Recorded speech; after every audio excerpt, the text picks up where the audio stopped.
برای تغییر سایز طرحتون همیشه نیاز نیست که با طراح در ارتباط باشید. دستگاه گلدوزی این قابلیت رو به شما میده که سایز طرحتون رو کوچیک یا بزرگ بکنید. زمانی که سوزن دستگاه غیر فعاله، طرح مد نظرمون رو انتخاب میکنیم.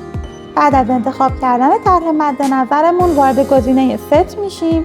ما قراره که این طرح رو یک سایز بزرگ کنیم. برای تغییر سایز طرح مد نظرمون ما نیاز به یک فرمول داریم. فرمول به این صورته که اندازه طرح جدید ضرب در عدد 100 تقسیم بر اندازه قبلی طرح می‌کنیم تا عدد مورد نیاز دستگاه به دست بیاد. به صورت مثال عدد 21 که اندازه جدید طرح ما هست ضرب در عدد 100 تقسیم بر عدد 20 که اندازه قبلی طرح ما هست. خروجی اون میشه عدد 105. برای اینکه عدد به دست اومده از فرمول رو وارد حافظه مانیتور دستگاه کنیم، وارد گزینه ست میشیم. ما اینجا x و y رو داریم که دوتاش روی عدد 100 تنظیم شده.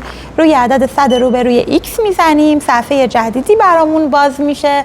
با CL عدد داخل کادر رو پاک میکنیم و عدد محاسبه شدهمون که 105 هست رو وارد میکنیم. همین کار رو برای 100 روبروی y دوباره تکرار میکنیم. روی 100 روبروی y میزنیم، با CL عدد داخل کادر رو پاک میکنیم و عدد محاسبه شدهمون که 105 هست رو وارد میکنیم. در نهایت اوکی گوشه صفحه رو میزنیم تا تغییرات اعمال بشه و طرحمون خانه‌ها یک سایز بزرگ بشه و طرحمون رو استارت میکنیم. بعد از اینکه گلدوزی طرحمون به پایان رسید، مجدد وارد گزینه ست میشیم و x و y رو به 100 اولیه تغییر میدیم، چرا که x و y همیشه باید روی عدد 100 باشه به استثناء مواقعی که ما قراره طرحمون رو دچار تغییر سایز بکنیم.